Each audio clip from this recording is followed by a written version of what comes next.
instant of something. Oh, camera shy now, eh? A flock of crows following us from the spit over there. They're landing on the truck when we're driving along. There's been a red SUV who's been feeding the crows whenever they come out onto the spit over there. The big old flock of crows just gather up and follow them around even when they leave. I think they have mistaked us for them. They'll be driving along and the crows are just like riding along on the top of their car and on their hood and flying along and landing on them. So they just swarmed us a few minutes ago doing the same thing. Yeah, landing on the hood while we're driving and stuff. Pretty funny. They must have got the hint there. I don't see them now. So yeah. Took off. Well, beautiful morning here. Pretty much everybody's in town still. A couple guys out fishing cod with pods, maybe a few longliners. Quite a few guys getting ready to go do the Tanner crab fishery. So, yeah. Yeah, Fish and Game says there's about 30 boats registered so far, and they're expecting around 100. Yep. So quite a bit of effort this year. Yeah, so this is a limited entry fishery, which means that you have to own a limited entry permit to participate. There's 180 transferable permits and then about 7 others that are non-transferable. And so a little more than half of the available permits sound like they'll be fished. And sometimes a lot of guys just kind of sit on the fence and don't really commit until the last minute. So we'll see how it actually turns out. But so yeah, we stopped by and, well, actually Anita went by and got us registered yesterday, got our pot tags. So there's a 20 pot limit for the fishery. It doesn't matter the size of the vessel, everybody gets the same amount of gear. The permits are either under 60 foot or over 60 foot. The majority of them are under 60 foot. So it's really a nice small boat fishery. There's some pretty strict rules as far as when you can set and haul gear. It's 8 a.m. to 6 p.m. is the only time that you can work your gear. That includes setting gear out. So if you have gear on your vessel after 6 p.m., it has to stay on there until the next morning. And yeah, you can only haul your gear after 8 a.m. So it's really a nice fishery because it gives smaller vessels, it levels the playing field is what it does. Big boats are known to have excessive amounts of gear and bigger crews, and they'll run all night and they'll pound the ground, and it's tough for smaller guys to keep up. So they did it for a couple of different reasons. Number one is conservation of the resource. It allows them to manage it responsibly. If you had a bunch of boats out there running gear all night with 60 pots each or something, this would literally be a 24-hour fishery. They'd have to shut it down right away. They would not be able to manage it. This year we're looking at roughly a 5-day fishery, they're thinking. So for the east side it's 500,000 pounds. Southeast section is 400,000. The southwest section is 200,000. And then there's also a fishery in Shignick too. So this is just for the Kodiak area. And so yeah, it's a decent chunk. That's 1.1 million pounds. Mm-hmm. So divided by 100 vessels, that's 11,000 each, right? That sounds pretty tasty. Yeah, wouldn't mind that. And if we get half of that, that'd be pretty sweet. Yeah, so I'm excited. Me too. So we also have a weather delay on this fishery, so it opens by regulation January 15th, but if there is a gale warning in the 24-hour marine forecast. So at 4 a.m. January 14th, if the forecast contains a gale warning, they'll delay it on a rolling 24-hour basis. And so it'll be delayed 24 hours. Then January 15th, the day it would normally open, if there's a gale warning that morning at 4 a.m., they'll again postpone it one day. They'll keep doing that until like January 25th, and then if it's still delayed by weather up to January 25th, then it just opens regardless of the marine forecast. Usually in the past we've seen 2, maybe 3 days of delays. Yeah, I think we've seen up to 3 days. Yeah, which worked out good in our case that year because we were reglassing the fish hold on the little boat, the fishtail, and we were in the weeds, to say the very least. Somehow we made that fishery. We were late one day on the opener. Just like it opened noon the day before. Yeah. So we were, we were down there the next morning and set in gear. And so that weather delay really saved us that year. They have that in effect because guys are going out with big loads of pots. You got 20 pots on your boat. Depending on what type of gear you're using, if it's just regular crab pots like you might see on Deadliest Catch, the big 6x, that puts a tremendous amount of weight on your boat above the water line. It shifts your center of gravity.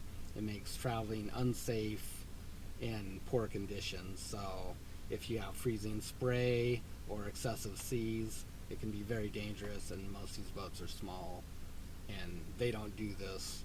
They're not built for crab fishing in bad weather, and so they put that into effect to essentially save lives.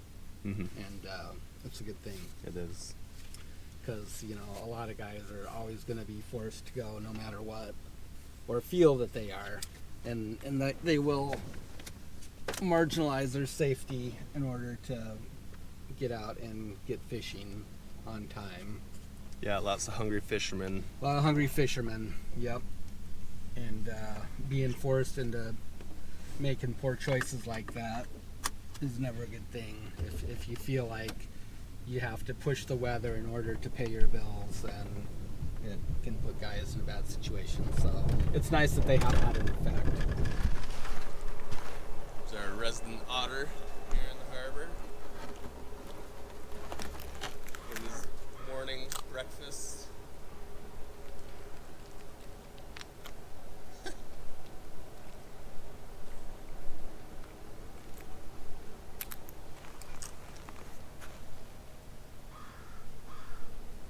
Munching away. Alright, so we got the hydraulics disconnected from the reel here, bolted from the bulkhead. Gonna go for a little boat ride. Get some fuel and get the reel lifted off. That's thawing out the back hatch there. Tends to get stuck in the wintertime, frozen shut. Beautiful day today. That and clearing off the deck, the easy way. Blast the ice off and everything. Yeah, it's very beautiful. Nice day.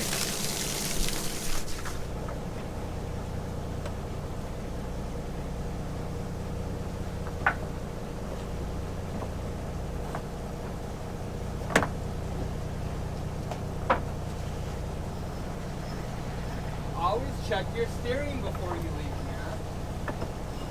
Before you untie. Don't be that guy that pulls out of his slip just to find out that he doesn't have any steering. Makes for an embarrassing, awkward moment.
leaks?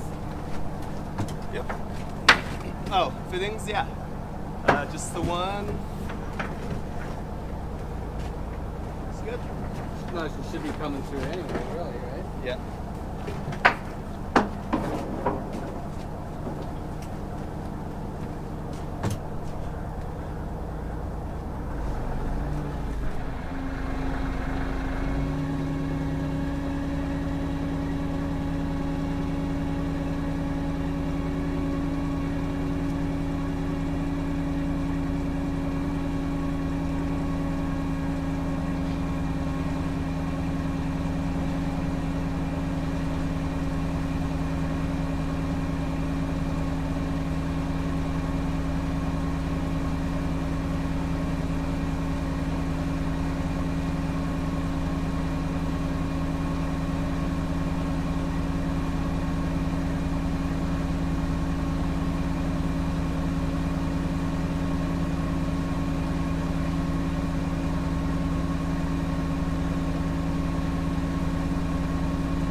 Morning. Got new duds, huh? Yeah. Nice.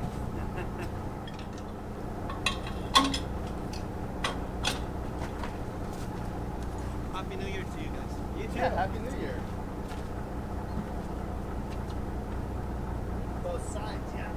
Uh-huh. Yeah, I'll probably need a fill her up pretty good, huh? Yeah.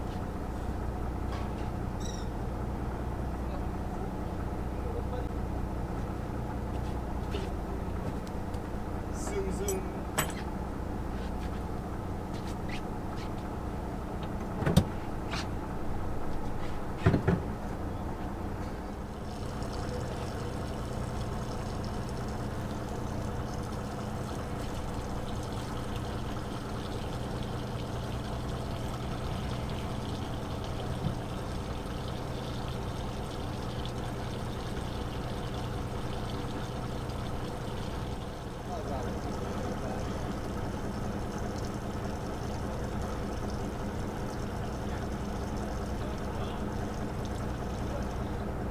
Squeeze another.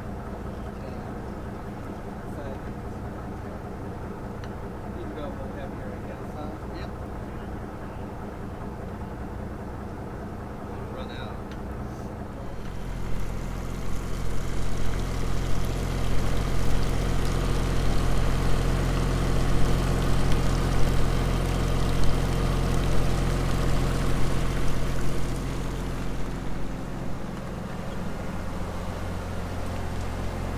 Alrighty, we'll go get our reel lifted off. Find somebody to lift it off for us. You can see we got our reel off. Got our deck back. Yeah. Skin. Picked up our life raft today. It's in the car, so we'll get that brought down. It's getting kind of late, but we wanted to take a look at this thing real quick. Weather's gonna get kind of nasty next couple days, so probably take a look at this. The problem is that this thing needs to be tightened up on the flange. I don't know if you've seen our previous video of us crabbing, but this thing was flopping around in the breeze and kind of a man killer. Yeah, it was, and really annoying too. it was pretty annoying, sure.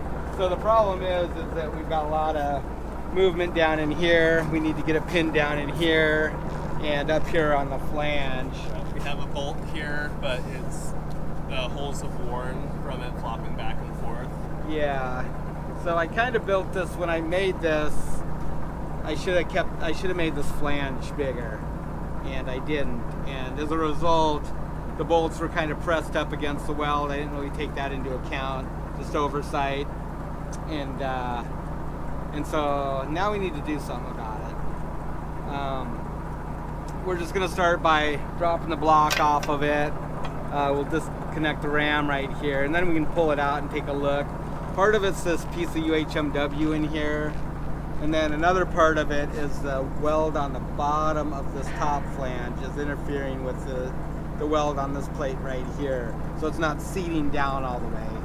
So we're going to start with that and kind of see what happens.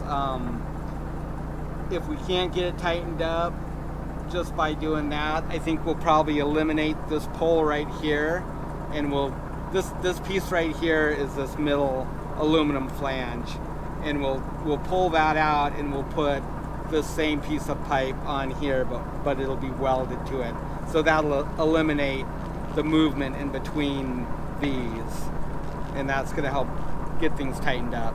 And most likely we'll be putting a bigger flange on this too,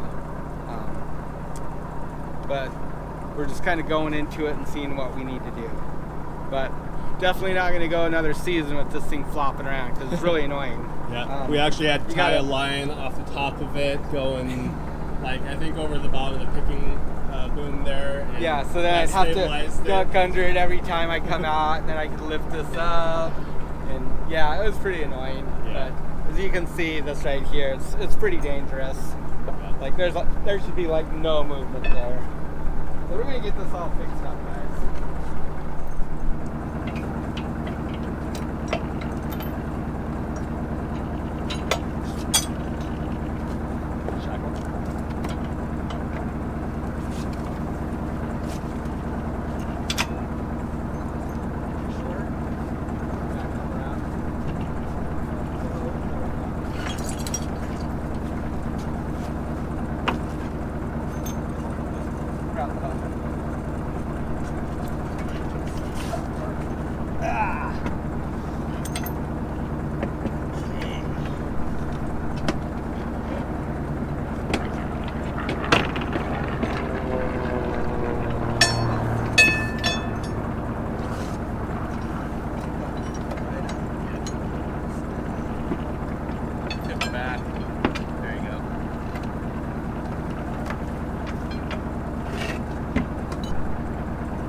So this Davit is pretty old. Dad actually built this back when we used to do dungeons like 13, 15 years ago. I don't know, long time ago.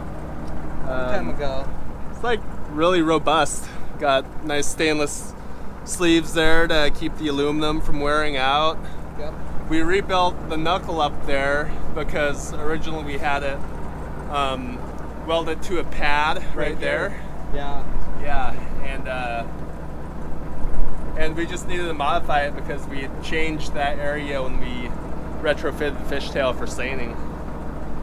But it's worked great over these years, so now time for another change. All right, well, just be able to. Got our cotter pin here. Maybe spring for some good ones this year, huh? Yeah, that'd be good.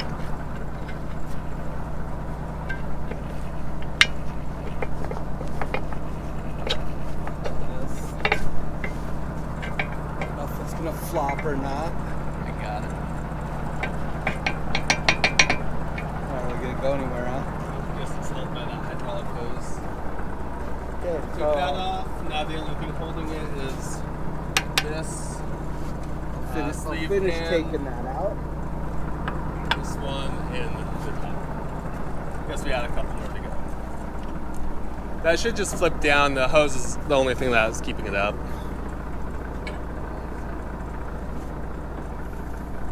Maybe I'll. Do you want to maybe I'll just tie tie it up here, right Yeah, here? I'll go grab a hunk of gaming material. Okay. We're done with the hydros, yeah. Yeah.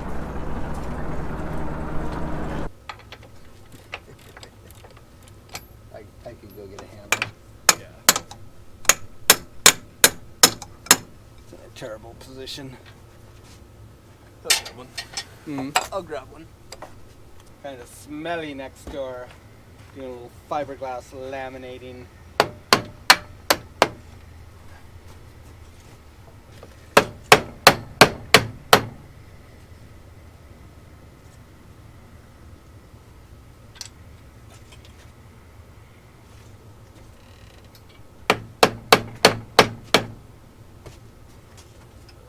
That 3/4 ratchet there.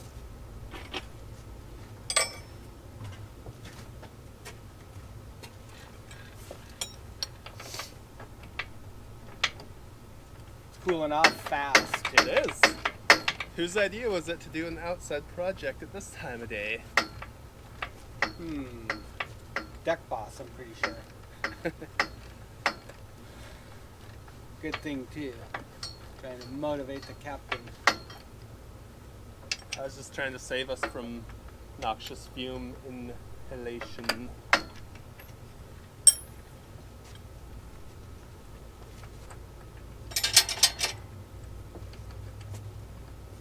A little wiggle wiggle, or got it? Got her. So there's just a 1 bolt to that, huh? Yep. Unacceptable. Yeah, and it's all.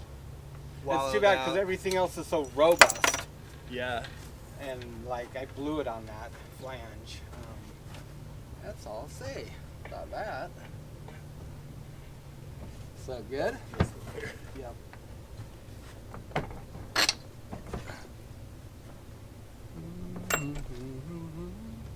So this should let out then. Yeah. Nice.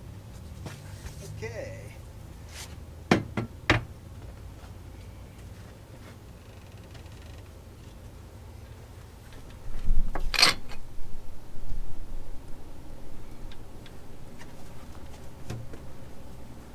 That's gonna want to go flying around probably.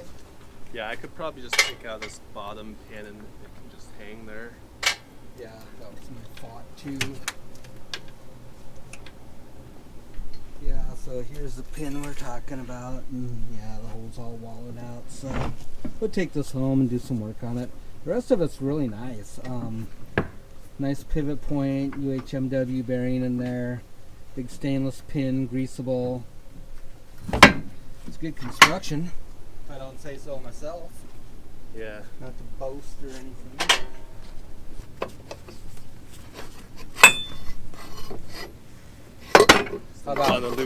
How about you take that off and just go off of this cleat right here instead?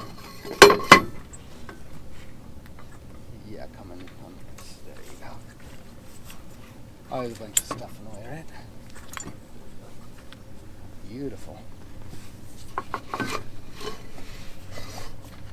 Okay, well, So we originally fitted it with all this contraption here because it was also our seining pin, and we just figured double purpose. So yeah, that's there's kind of a the idea behind it. triangle-shaped davit that hangs off of this in an open-face block, and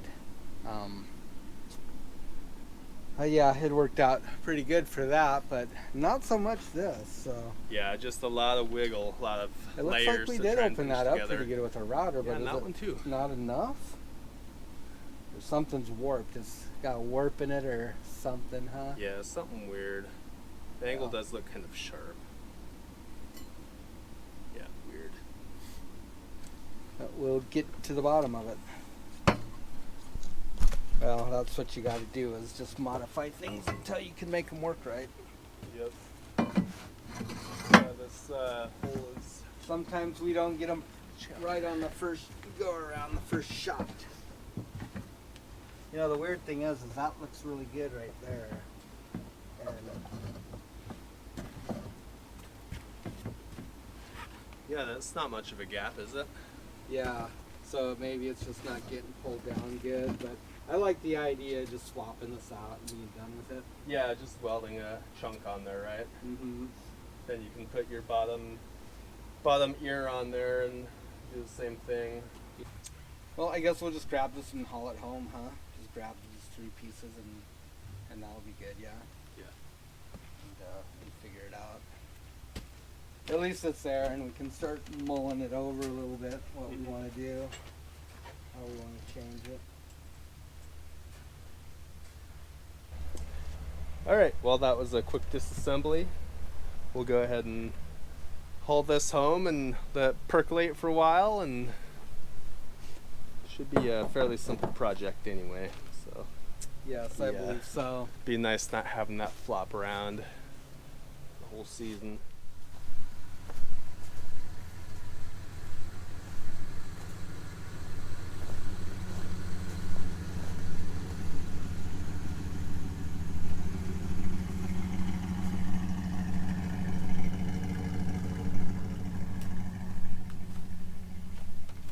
What's going on? Oh, just rummaging around a bit.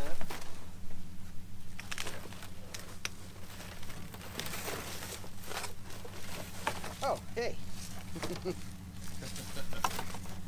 Yeah, digging out some circ pipes.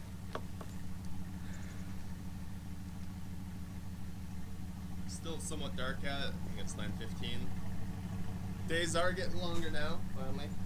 Yeah, Well, finally being like back on the 20th of the solstice. So. and warmer out today. Yeah, Quite a bit warmer. t-shirt. Yeah, just ran out here for a few minutes, but I probably should have grabbed a sweatshirt. Yeah, but not nearly as frigid as it has been. Yeah. So the weather's looking pretty good, I think. For our window, Friday's calling for West 15 now. that's good. So that's tank inspection day. And then it'll open Saturday the next morning. Well, it'll open Saturday at noon. Mm-hmm. So fingers crossed that holds. Yeah, it'd be nice just to get down there and be on the grounds instead of having a big ground swell or something from a big storm. Right. Well, like yesterday's forecast was for pretty hard southwesterly for Friday, like 25 going down. So that would have been Funky. pretty funky. But I kind of thought if anything we could just lay a Chiniac for the night and then get up early and blaze down. Mm-hmm. That'd be pretty easy to do. Yeah. It'll be right there. So we'll see. Hopefully it holds. It'd be nice just to get down there the day before. Mm-hmm. And if it's westerly, then it should be pretty darn nice down that way too. If it's south or southwest, it's hard to say. Yeah, it can 20 get, will be a little bumpy, but one thing about it will be tanked down, so our bow will be up a little bit, so we should ride a bit better. Mhm. We'll Yeah. see. I don't know. So we've just been prepping away here the last few days. Haven't really gone Getting this at it and that very done. hard. Kind of threw a little bit of a curveball on ourselves this year, and so the fishery's been closed. It didn't open last year, but we've got a really big group of crab coming in. It's called a cohort, is what they're called. So there's going to be several really big year classes in succession, and this is like the first harvestable year of that big group of crab. And so there's going to be a lot of undersized crab, a lot of sublegal crab, and so we've got pretty small mesh on these pots. So we kind of threw a little bit of a curveball and decided to web in a couple of panels with bigger web, just to allow the smaller crab to get out. So this is if you stretch this would be 7 1/4 inch web is what it's called. You can see our other stuff is substantially smaller, and so the legal size for canner crab is 5 1/2 inch. They're male crab. They have to be males. That's a legal size. Anything under that goes back over. So these obviously won't let out really like 5-inch crab or maybe 4.5, but anything smaller than that, they'll be able to get out of here. And so that kind of accomplishes two things. Number one is it'll reduce our mortality when we're sorting crab. They're expecting a lot of crab that are going to be sorted and going back over. If it's cold out, that's a bad thing for crab. The longer they're on deck, the higher the mortality. So the quicker you get them off the boat, the better. But if you don't even catch them, that's even better. So number one, a lot of those crab will skitter out after a while once that bait scent in there kind of diminishes and the hanging bait gets eaten. And so this will allow a lot of them to escape and get out. Number two, you're going to have less crab in the pot, which means more space for legal crab. If it gets really full with crab, they can start to escape back out the tunnels. So if all those small ones are dispersing and getting out, then that means the legal ones are going to be down here in the bottom. And so that's a couple of good things there. So hopefully that'll keep our sort times on deck shorter, be less small undersized crab to go through, and as a result will help reduce that mortality. So that's kind of the thought behind that. Yeah, almost the same concept as these escape rings. Right. Just let out the sublegals. Yeah. So these are these rings are 5-inch. 5-inch, yeah. 5-inch, yeah. So these rings are 5-inch, so that'll allow smaller crab to get out. So it's just kind of these are required. You have to have 4 of these, or you can have a panel of 7.25-inch web. I'm not sure on these pots. You can have that instead of escape rings, but I'm not sure how much of it you have to have. So we've got a combination of both. These were already in here. We're just leaving them because it'll help get those crab out anyways. So yeah, Matt's been just re-webbing a few pots. Still got a few days before it opens, so I thought we'd start to get semi-serious. Yeah. We did take the reel off the other day, which was a big accomplishment. Yeah, that was good. We went and got fuel, so that stuff's out of the way. We're gonna toss a few pots in the truck here, grab the rest of our circ pipes and get those installed, and probably grab our bait chopper and haul it down. And then we'll just come alongside the dock and hoist them down with our single. And just start getting a few of the things down. Hauling down the pots is pretty easy. It doesn't take very much time. All of our lines are already on board, stowed away. Mm-hmm. So we're in good shape. Yeah. Yep, this is the easy part, is the hauling down. So. Yeah, and if all these pots don't get re-webbed, it's not the end of the world. Nope, just a little bit to help us out. Yeah, even if we just get a single panel in there, that's fine. Gonna make it better. Yeah. All right, well, we'll toss some pots in the back of the truck, I guess. Yeah. Just pull forward. Yeah.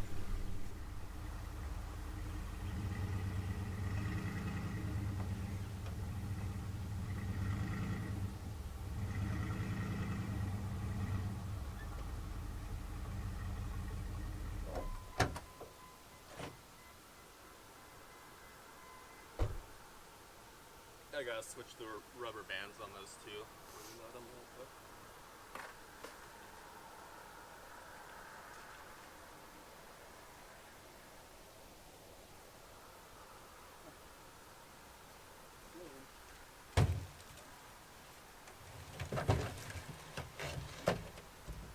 So these pots are about 80 to 100 pounds. So they're pretty manageable for even one guy, but Yeah. two of us, we just sort of lift them no problem. Yeah, they're more awkward than anything, but they're easy to roll, and you can stack them alone if need be.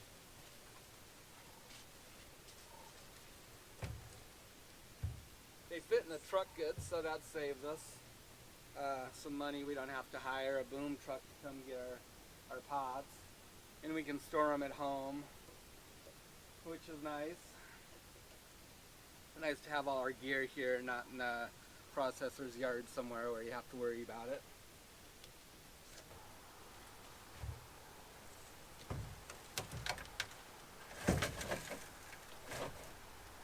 Yeah.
Just grab the bundle and I'll bring them in.